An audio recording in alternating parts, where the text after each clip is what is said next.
Hello, this is Anlineoffline. Welcome back to another casual quick guide to Call of Duty mode. For today's video, we'll be covering the BY15. Unlocked upon completing the tutorial, the BY15 is the first available shotgun.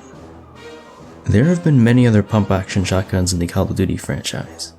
Mobile's BY15 is based on the Winchester Model 1200, which has only ever appeared in COD 4, the original Modern Warfare.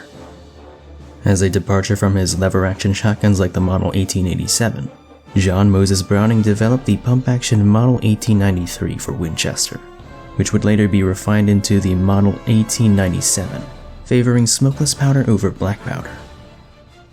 Early pump actions lacked a trigger disconnector, and could lead to slam fire, which is when a gun goes off as a cartridge is being chambered. For a semi-automatic, this malfunction is a major safety hazard. But for a pump action, it allows the user to hold down the trigger and cycle with the slide, making it a sort of pseudo-automatic. This intentional slamfire technique, combined with a shorter barrel, heat shield, and bayonet earned the Model 97 and Model 12 the nickname of trench gun by Americans during the First World War. Before Guerrilla, it was the Germans that were the first to complain about shotguns, calling it a war crime and threatening to execute all captured Americans armed with shotguns.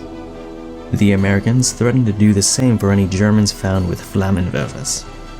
These trench guns continued to see use by Americans into the Second World War and early Cold War. Halfway through the 20th century, Remington designed their Model 870s, and compared to that, the Winchester trench guns were starting to look expensive for their age. In 1964, Winchester developed the Model 1200. Despite being a modern warfare weapon, the 1200 should be more associated with the Vietnam War era, but it's never appeared in any of the Black Ops games.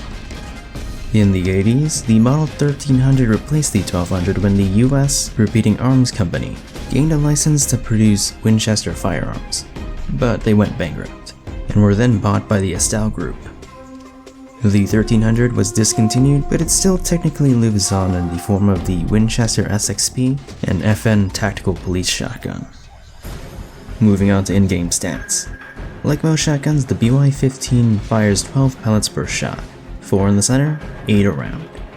The metric used to determine the value of a pump action is its ability to one-shot and the number of pellets required to do so. My general rule of thumb is all pellets plus 1 for hip firing, plus 2 for scoping in on a moving target, and plus 3 while ADS on a still target. The inherent flaw with the BY is that early on it demands that you follow the last rule of thumb. Headshots are not valuable. A single headshot will not affect the number of pellets to kill. It's better to aim for center mass or torso.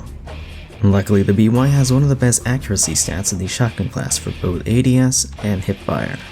It also has one of the fastest fire rates for a non-semi-auto shotgun, save for the R90 or 725 Shorty. One thing to note is that any weapon with a flinch value of 1.0 or higher is going to have difficulties in a head-to-head gunfight while ADS. But let's say you want more damage consistency with more risk. By trading all your pellets for a single slug, the BY becomes a short-range quickscoper, with the ability to one-shot to the entire body and retain good hip fire, albeit with a limited range. Body multipliers are the same as double at Buckshot, but you can still achieve a one-shot kill if you land to the head. Ever since the devs nerfed the JAK-12, slug accuracy for all shotguns seems to have been slightly and secretly nerfed, but should still be good except for at extreme ranges. At least for those that already had good slug accuracy to begin with. In terms of mobility, the BY is on the faster end of the shotgun class. Sprint down time is the same for all shotguns, and equal to most LMGs. One issue with the BY is that because it doesn't use a magazine, it's forced to reload each shell one at a time. The reload time in and of itself is not bad, but could still be problematic if you don't use a pistol.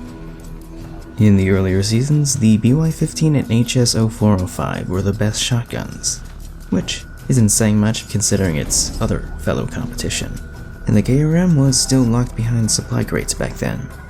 The only time you could argue that the BY15 could have been better than the KRM was earlier this year when shotguns were readjusted. But then the KRM got a damage buff last season.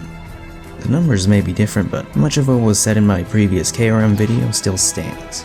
The KRM still is popular in Garena because of its higher damage per consistent hipfire kills, and its faster reloading.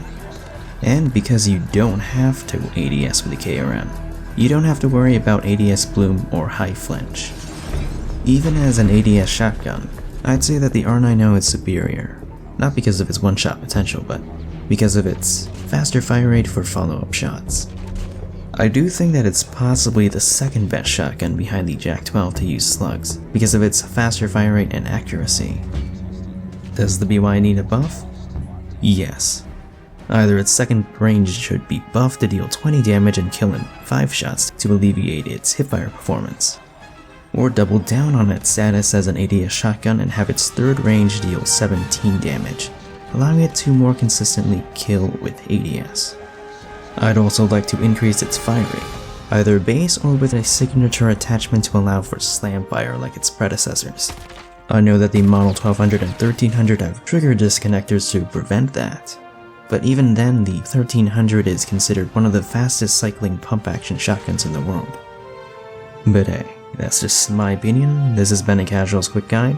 Feel free to suggest what weapons you want to see covered next. My name is On, and I'm off.